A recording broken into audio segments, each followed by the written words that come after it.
To believe, isn't it, that of course Catherine, the Princess of Wales, and the Prince of Wales, His Royal Highness Prince William, could have a cross word. They're painted, aren't they, as the royal couple that are madly in love. But like all couples, you can have your moments. And this particular story may enlighten people as to who and why and how certain individuals become more powerful. As ever, let me explain. Hi, nice to see you today. You all right? You keeping well? Nice to have your company, whatever you're doing. I hope you're keeping safe. Yes, it's not bad, isn't it? You see, we have finally got some summer here in the United Kingdom. It's been very, very warm today. If you are over in the United Kingdom, relish it, because no doubt within a couple of hours we'll have downpours again. And as I often say, you just have to grab the moment, don't you? You can never rely on the weather, can you? I know people think we're obsessed here in England, but we are, because we don't get that much of it, you know what I mean?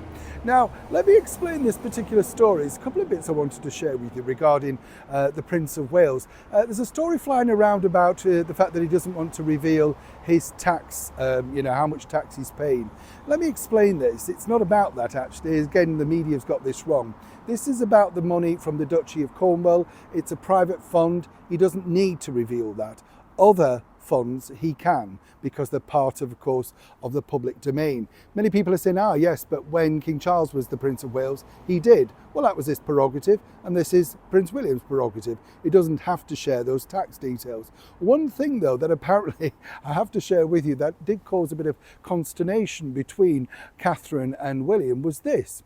As we now know, their eldest son, Prince George, recently reached the wonderful age of 11 with a splendid portrait taken by his mother inside Windsor.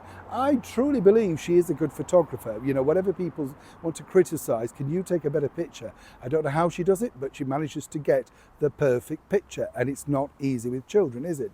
But you see, the story goes, and I can tell you the inside track on that now, once he gets to the age of 12, he will be advised not to travel alongside his mother and father on long haul trips, particularly even short haul, and more predominantly in helicopters. This was something that our late monarch didn't like to do. In fact, she put a foot down and was very insistent about this. Now, there's a story floating around in a book that His Majesty the King insisted that William sign a sort of document of form. Nice story, doesn't really mean anything, you know what I'm saying?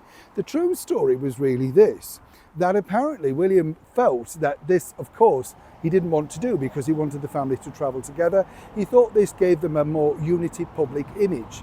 Yes, the Queen was doing it for the simple fact that she didn't want goodness, if anything happened to all members of the family, to be in a terrible situation. Always thinking of the line of succession. That's what you have to do when you're the monarch. But apparently William thought that Catherine would be taking his side 100%. But apparently she decided to back His Majesty the King on this particular instance, which left William a little bit stunned, as one can imagine. Now, it was left up to William to explain to George exactly the idea and the reasoning behind this, because obviously George and William have a very close bond. We've seen that at the football.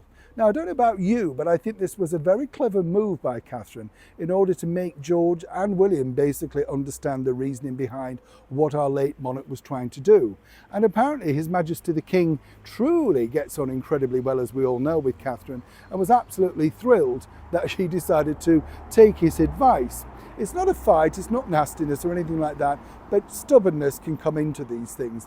And apparently Catherine very deftly, very quietly just sort of said, look, this is what the Queen wanted. We must uphold her rules. And so, without further ado, William has entirely done that. Now, isn't that a nice, fresh royal story? Neil Sean in the very heart of Yorkshire.